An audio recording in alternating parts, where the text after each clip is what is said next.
Assalamualaikum warahmatullahi wabarakatuh.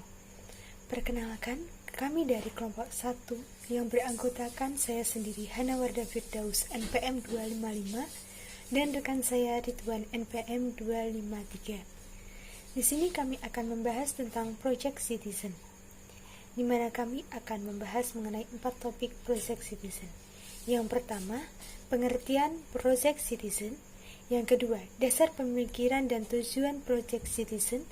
Yang ketiga, kelebihan dan kekurangan Project Citizen. Dan yang terakhir adalah langkah-langkah pembelajaran Project Citizen.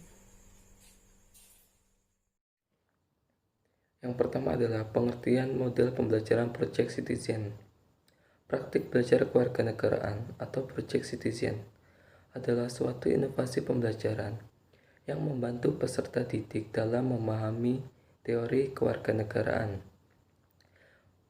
melalui pengalaman praktik empirik. Dengan adanya praktik, peserta didik diberikan latihan untuk belajar secara kontekstual menurut Depdiknas 2003. Sedangkan menurut Budimansyah 2009, Project Citizen adalah suatu instructional treatment yang berbasis masalah untuk mengembangkan pengetahuan, kecakapan, dan watak kewarganegaraan demokratis yang memungkinkan dan mendorong keikutsertaan dalam pemerintahan dan masyarakat sipil atau civil society. Yang kedua yaitu dasar pemikiran dan tujuan Project Citizen.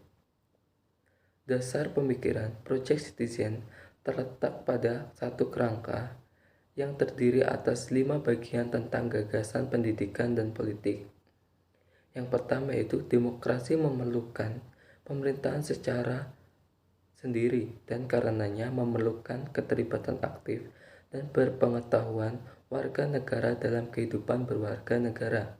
Yang kedua, para siswa harus belajar bagaimana menjadi terlibat dalam kehidupan berwarga negara. Dengan terlibat di dalamnya yaitu menyandang kewarganegaraan yang bertanggung jawab dan efektif. Selanjutnya yang ketiga adalah karena para siswa tersebut menggali masalah-masalah yang ada di komunitasnya sendiri, sehingga mereka mendapat banyak kesempatan untuk mempertimbangkan tentang hak-hak yang mendasar dalam inti demokrasi, seperti hak-hak yang meliputi hak individu dan kepentingan bersama, peraturan yang disepakati oleh kelompok mayoritas dan hak kaum minoritas, dan kebebasan serta persamaan. Yang keempat, Project Citizen dimaksudkan untuk diterapkan oleh para siswa menengah atau usia-usia remaja pradini, yaitu berusia sekitar 10-15 tahun. Tetapi, program tersebut juga digunakan oleh older adolescents atau anak remaja yang menginjak dewasa di beberapa sekolah.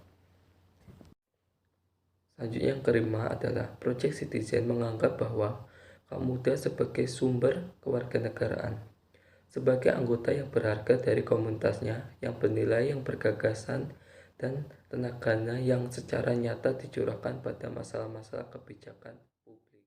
Poin yang ketiga yaitu tentang kelebihan dan kekurangan Project Citizen. Kelebihan pembelajaran Project Citizen yang pertama, dapat melihat pertumbuhan dan perkembangan siswa dari waktu ke waktu berdasarkan feedback dan refleksi diri. Yang kedua, mengajak peserta didik untuk bertanggung jawab terhadap apa yang telah mereka kerjakan, baik di dalam kelas maupun di luar kelas, dalam rangka implementasi program pembelajaran. Yang ketiga, meningkatkan peran peserta didik secara aktif dalam kegiatan pembelajaran. Dan yang terakhir, membantu guru mengklarifikasi dan mengidentifikasi program pembelajaran. Adapun kekurangan dari Project Citizen antara lain yang pertama, memerlukan waktu dan kerja yang ekstra. Yang kedua, analisis pembelajaran Project Citizen masih relatif baru, sehingga masih banyak guru, orang tua, dan para siswa belum mengetahui dan memahami. Yang keempat, yaitu tentang langkah-langkah pembelajaran Project Citizen. Menurut Budimansyah pada 2009, telah menetapkan 5 langkah pembelajaran dalam Project Citizen. Yang pertama, mengidentifikasi masalah. Guru dan siswa mendiskusikan tujuan dan mencari masalah yang terjadi pada lingkungan terdekat. Dalam mencari masalah, tentunya tidak boleh lepas dari tema atau pokok bahan yang akan dikaji. Pada tahap ini, guru membagi kelompok kelas ke dalam kelompok kecil, di mana setiap kelompok terdiri dari 4-5 siswa. Dan setiap kelompok mengambil undian untuk menentukan bahan pokok yang akan dikajinya. Berikutnya, kelompok mencari dan mendiskusikan masalah-masalah yang sesuai dengan pokok bahasan yang diperoleh dari undian.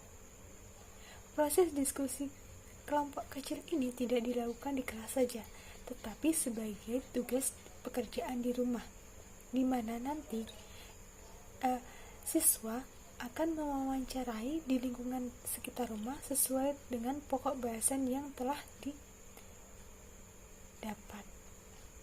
di mana tidak hanya dari wawancara saja, melainkan mencari informasi-informasi di media elektronik. Kedua adalah memilih masalah sebagai bahan yang akan dikaji. Berdasarkan perolehan hasil wawancara dan informasi yang telah didapat, kelompok kecil dapat membuat daftar masalah yang dimana nanti akan memilih masalah yang akan dikajinya. Ketiga yaitu mengumpulkan masalah.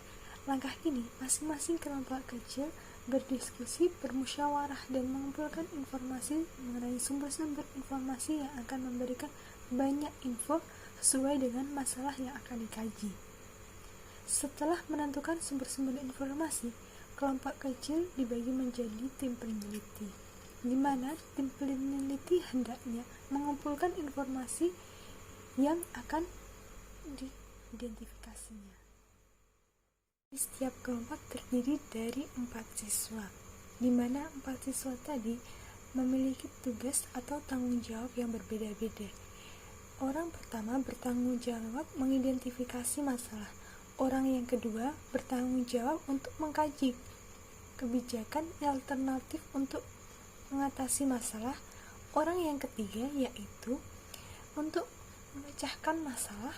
Dan orang yang keempat atau orang yang terakhir adalah bertujuan atau bertanggung jawab untuk merancang tindakan yang lebih lanjut. 5. Menyajikan portofolio. Setelah portofolio kelas selesai, kelas dapat menyajikan hasil portofolionya dalam kegiatan showcase atau kegiatan gelar kelas. Kegiatan ini akan memberikan pengalaman yang berharga kepada siswa dalam hal menyaji gagasan-gagasan kepada orang lain dan belajar meyakinkan mereka agar dapat memahami dan menerima gagasan tersebut. Sekian presentasi yang dapat kami sampaikan. Bila ada salah kata dalam penyampaian, kami mohon maaf. Wassalamualaikum warahmatullahi wabarakatuh.